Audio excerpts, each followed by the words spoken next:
Good morning po. Pinagluto na naman tayo ni Mrs. Maglalaba daw siya. Kaya ako na naman ang nakasahin sa kusina. Nako. Ito po ang ating mga ingredient. Hindi mawawala dyan. Sibuyas, kamatis at saka bawang. Siyempre, nagligay na rin tayo ng konting liempo. Ito po. Ibinigay ng aking hipag. Cauliflower at saka repolyo. Ayan. Okay, lutuan na. Maglagay tayo ng konting katiting. Mantika. Mga 3 kutsara. Yan. Tsaka ilagay na po natin yung liempo. Ayan, isampot siya natin ng konti. Hop! Lumalaban.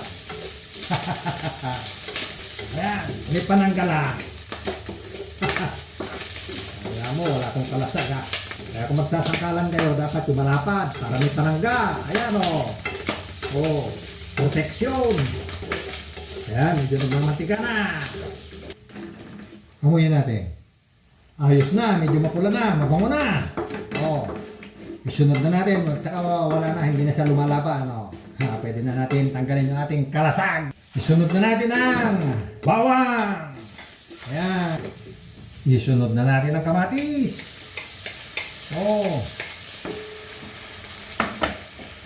Ayan, medyo katasin po natin para palabasin natin yung katas.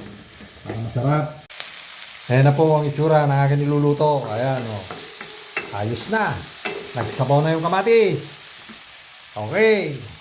Okay na. Maglagay tayo ng patis. Mga 3 kutsara.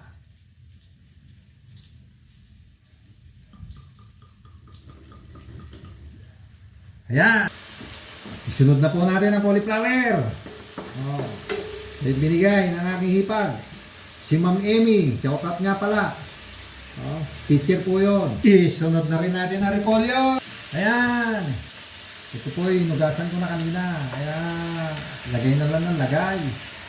Ayan. Medyo itatapik-tapik natin yung ating sandok ng may pagmamahal. Ayan. Para sumarap yung ating niluluto.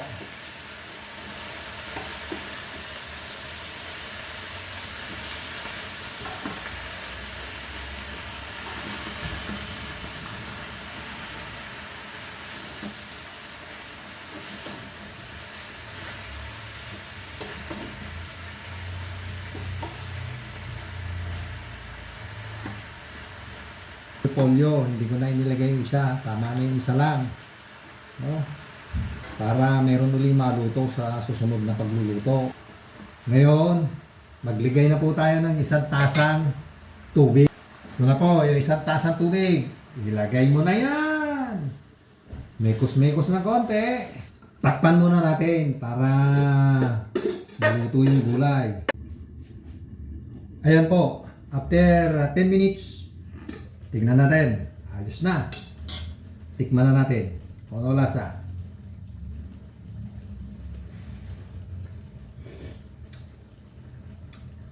Ayos. Saktong-sakto yung lasa. Ang sarap. Tignan natin yung cauliflower kung ito'y luto na.